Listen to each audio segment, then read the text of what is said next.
Coming up on the RMAC Showcase, it's the longest running rivalry in Division II football, and we've got all the highlights from the Black Hills Brawl. In their first season as a full member of the Rocky Mountain Athletic Conference, we sit down with the athletic director to get his thoughts. We'll spend a week in the life of a HardRocker student athlete, and we'll meet a team on campus that's shooting for its 6th trip to the World Finals. That and more is right around the corner on this edition of the RMAC Showcase. I like that idea. Welcome to the campus of the South Dakota School of Mines in Rapid City, South Dakota. The HardRockers are the newest full-time member of the Rocky Mountain Athletic Conference, joining in all sports but football in 2014, and then adding that final sport this season. Hello everyone, I'm Jason Carter. You know, situated at the base of the Black Hills and just 30 minutes from Mount Rushmore, the South Dakota School of Mines features some of the best views in the entire country. They're also part of the longest running Division II football rivalry in the U.S. And just like an onion, this event has many layers, including the unique viewing opportunities for fans as they can pull their car right up to the football field and watch so they can tailgate all night long. Amy Gill has the story.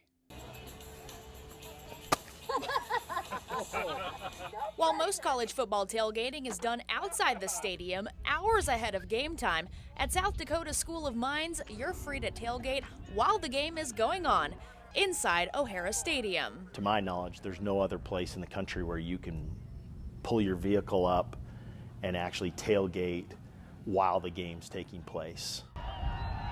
All I know is we've got the most, in my opinion, the most unique Division II football stadium in the country, and it's our job to embrace that experience. One side of O'Hara is packed with the student section and those who want to be in the bleachers in a traditional sense. But across the way, that's where things are a bit more relaxed. Look at that. Looks good, huh? You can be cooking your burgers, your hot dogs, your brats, your steak, your chicken, whatever the case may be, while the game's taking place. Dan Patak, a Mines alum from the mid-'80s, remembers the tailgates from back when he was playing HardRocker football and liked them so much he does it now to watch his son play. It's an awesome experience. You know, everybody gets to spread out. You get to be in the outside. When my parents used to come watch the games, the football parents would get almost half a ramp, and they would have a big tailgate party before every home game. So it's unique, it's a family friendly, but yet it's fun. Another advantage to the tailgating side is that if it gets too cold outside, you can get into your vehicle and watch the game from in there. And fans can have it both ways. HardRocker faithful who love the experience can commit to a season parking pass. Those who are skeptical, though, and maybe want to bounce around from one side to another can buy passes on a game-by-game basis. Well, I think we always thought, hey, this is something we want to try at some point. Since we had family coming in, this was the perfect situation to have this experience. For the RMAC Showcase, I'm Amy Gill. As for the contest itself, it's the 131st time that the South Dakota School of Mines and Black Hills State have met on the gridiron. It's the 4th longest rivalry in all of college football and the longest in Division II. South Dakota Mines holds a 3-game advantage in the series, looking to extend that lead. The scoring started early, less than halfway through the first quarter. Jake Sullivan finds Isaiah Manley for the 8-yard score. 2-point conversion makes it 8-zip. The first half ends like the second half would play out. The Tech defense pitches a shutout. Harrison B. Miller with the pick and short return. Second half, the offense continues to roll. Dorian Cowart with a gaping hole, and then it's a foot race that Cowart is going to win. 57 yards. Mines now up by 12. They weren't done there. Sullivan with his second passing touchdown of the evening. This time it's Zach Huber on the receiving end, and the home team, they're rocking, up 22. Then to cap it off, Sullivan decides he needs to make it an even handful of scores. His 5th touchdown, 3rd rushing, as the junior from Rapid City leads his hometown college to a 46-17 victory over their arch rivals, keeping the home stake trophy in Rapid City for another year.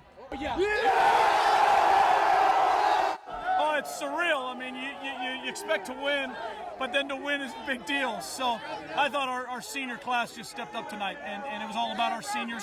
They got no quit in them. They brought the juice, and we found a way. It feels great, you know, a big rivalry game. We got to come out here and play good football, and we came away with the win. It's a good feeling. The South Dakota School of Mines has now won the Black Hills Brawl 62 times, holding a 4-game edge over Black Hills State. When we come back, we head to the top. We'll sit down with the athletic director and school president. We'll also meet a group of students who are looking to bring glory to Mines one keystroke at a time. Don't go anywhere. The RMAC Showcase will return after this timeout.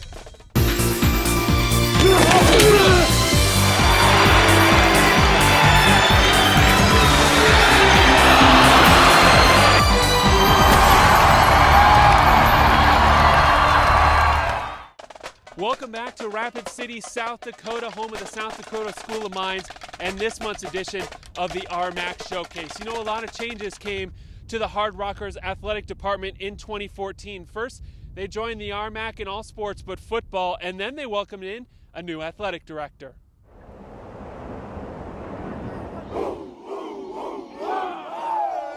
You know, I've told my coaching staff, I've told our recruits coming in, you know, nobody's going to get fired at South Dakota School of Mines for not winning national championships. They're here to be leaders in science and engineering for the future. Not many schools would be able to say that, but with the academic requirements of the South Dakota School of Mines, this is probably the best approach an athletic director can take. We've maintained a 3.0 GPA for the last 16 semesters in a row.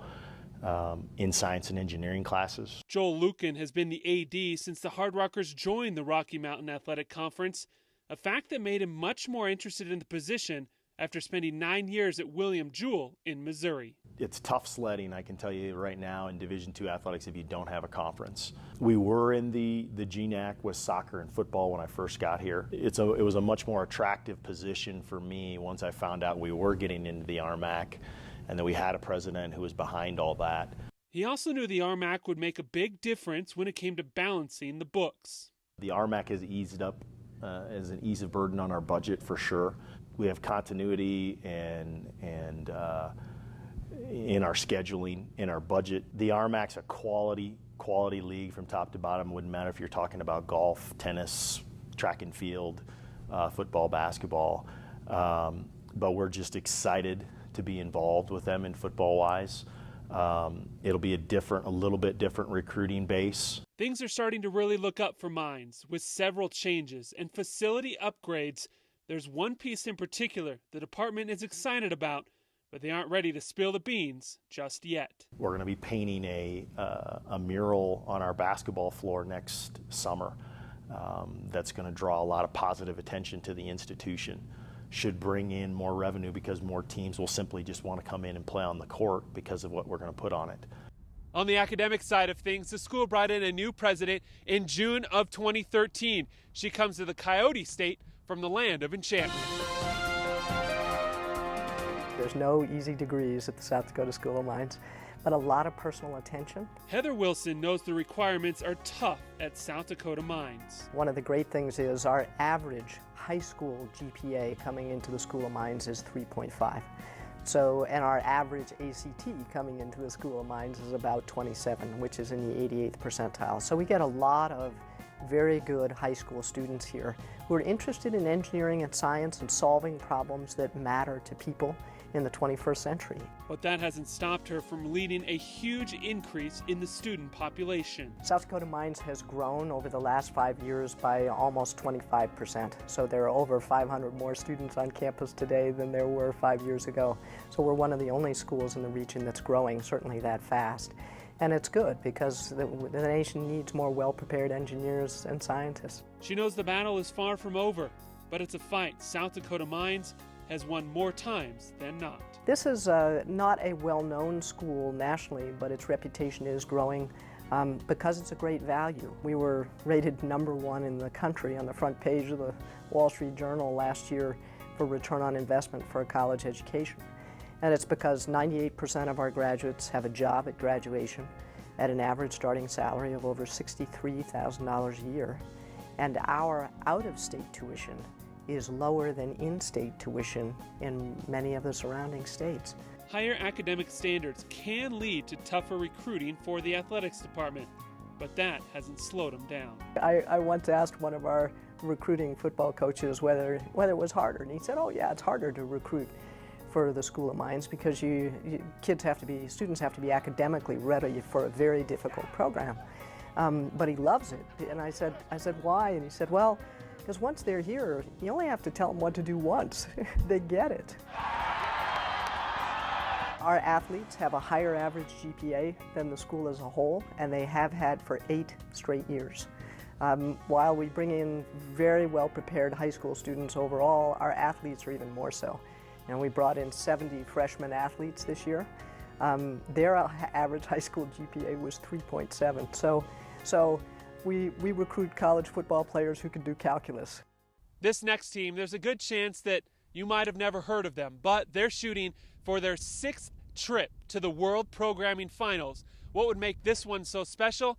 The South Dakota School of Mines, they're hosting those World Finals next May. What do you do? Just divide by 2, 3, 4, 5, 6, 7. Say you have 2 bicyclists and they are traveling towards each other. And they're going to eventually collide.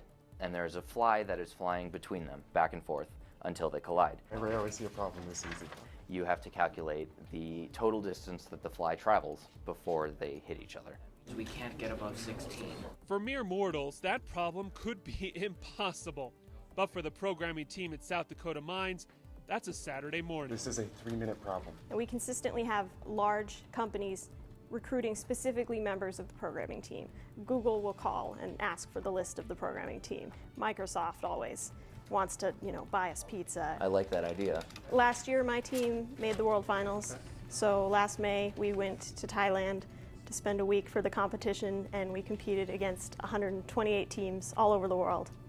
And I was actually the first female student from the School of Mines to qualify for the World Finals. That trip to Worlds also earned them a week with some of the top foreign teams this summer. We were given the opportunity to travel to a place where the teams there are known for doing very well at these competitions, and we got to go and practice with them and learn what it is that they do differently that allows them to be so much better, with the hopes that we will be able to make our program better. Now South Dakota Mines has turned their reputation into the opportunity to host the World Finals next May. They took notice of us as a school that produces teams who do well, and that makes them more likely to want to host World Finals here.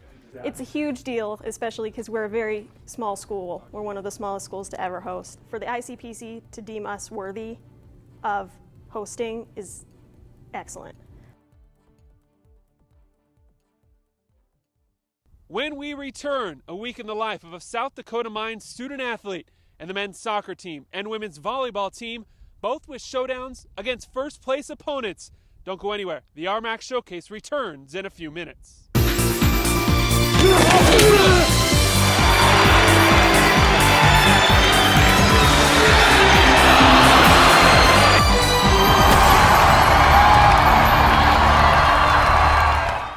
Being a student athlete is tough, and it's certainly no different here at a school that offers several engineering majors. Most students tackle stuff like mechanical and chemical engineering.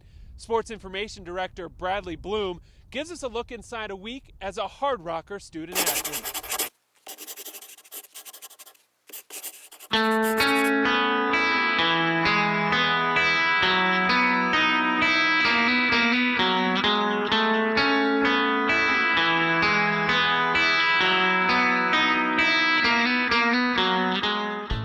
So a typical week for us goes Monday we have training off, so that gives Coach Conniff and I the day to watch video from the weekend, see what we did right, what we did wrong, and then Tuesday we really get the guys competing.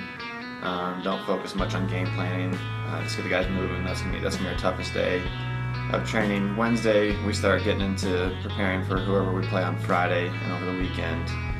And then Thursday morning, if we're away, we typically train at 6 a.m., get down about 7:30, but that'll be a pregame. Day before practice, where it's pretty light. We'll do a little bit of technical work, possession, get into 11s maybe for 10 to 15 minutes, and then do finishing at the end, so it's pretty light. And then if we're traveling, depending on where we're going, most of the time we leave at noon. Usually hang out, watch movies, and do homework on the bus when we're going there.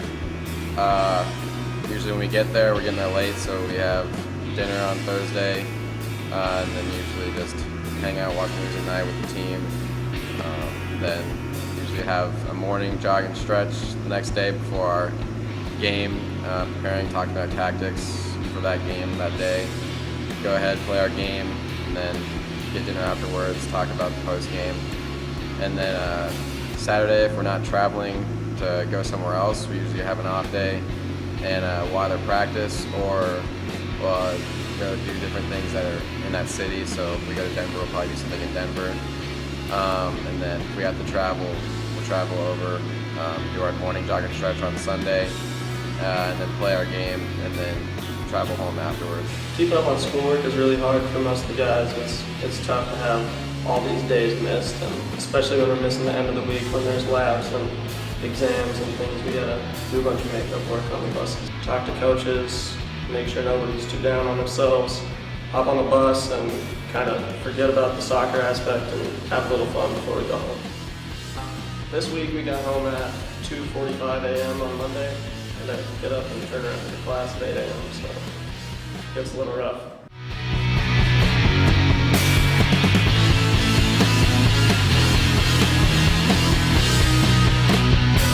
As for the action on the field, the men's soccer team and women's volleyball team both made the trip to Golden, Colorado for a showdown with first place Colorado Mines. Brandon Applehands joins us with a look at those showdowns.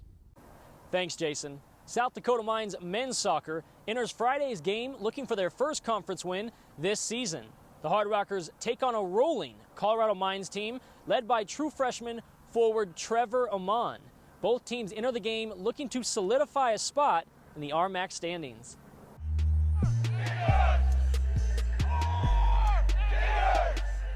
Goalkeeper Kyle Deldovich tried to weather the storm against Colorado Mines. The game served as Coach Jordan Kadlick's and the HardRockers' fifth consecutive road game, trying to return home with some momentum. Just under 9 minutes in, Colorado Mines midfielder Adam Fox heads in the cross for the first goal of the game.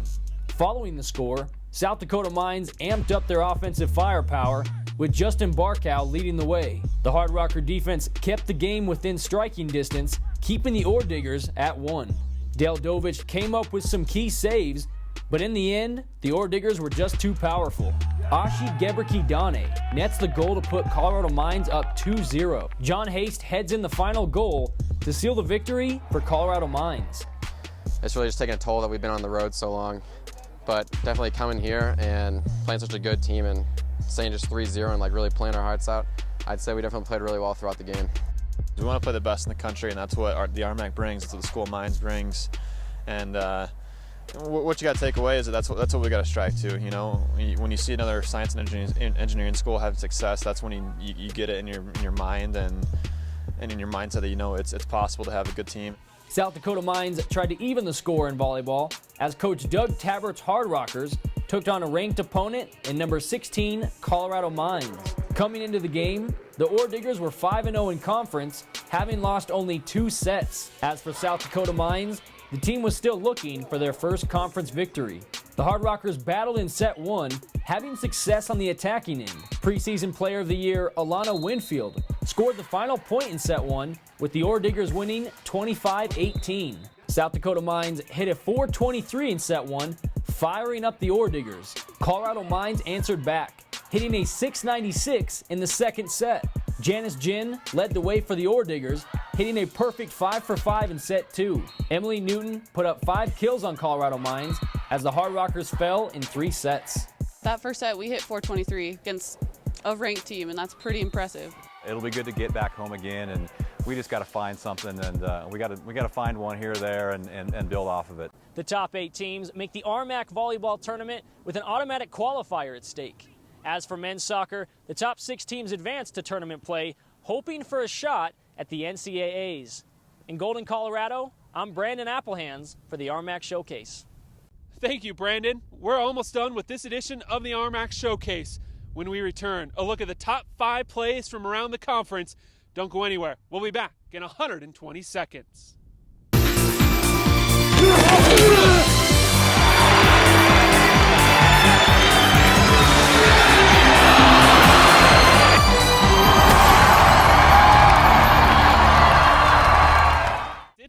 to pass out some major love. Brandon Applehands joins us one final time. He takes a look at the top 5 plays from around the RMAC. Welcome to this month's RMAC Top 5. I'm Brandon Applehands. The month of October gave us incredible catches, monster hits, even a guy who's tackle-free. You'll enjoy these highlights. At number 5, Mr. Cody Paul. So what do we have here? Paul takes the punt return, starts upfield, puts a nasty move on... Wait a minute. This all looks too familiar. Oh yeah, that's right. It's internet sensation Cody Paul. Paul was putting kids through the blender back in 2007. So my question is, how do you not stop this kid now in a Chadron State jersey? That's just nasty. In front of the home crowd, Paul takes it 74 yards to the house, finishes off the return with a final juke, and he's off to celebrate. At number 4, South Dakota Mines has been tearing up the RMAC. Just wait for it. Connor Silverier lowers the shoulder, tiptoes the sideline, gets by the last man, and he's off for the score. Silverier brings the power, sends the defender packing, and he's off to the races. No matter how many times you watch this, it just gets better. Not only does he crush the defense, but he tight ropes the sideline and takes it home for the touchdown. Dixie State has been in the top 5 before, but I've never seen a catch like this. Blake Barney lobs it up to Aubrey Reed. Okay, freeze it. The defensive back is all up in Reed's grill. No fear, Aubrey Reed is here. I don't know how he knew where the ball was. He bobbles it, brings it in, and gets in bounds.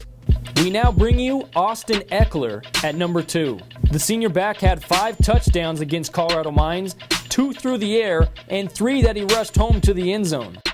Eckler takes the handoff from Aravi, stays on his feet after breaking 3 tackles, and then does some trickery. Bounces off the defender and gets a 47-yard run. No big deal for Austin Eckler. If you're now thinking, how can you back up this week's number 2 spot? Just get ready for this. The number 1 play of the week goes to Adams State.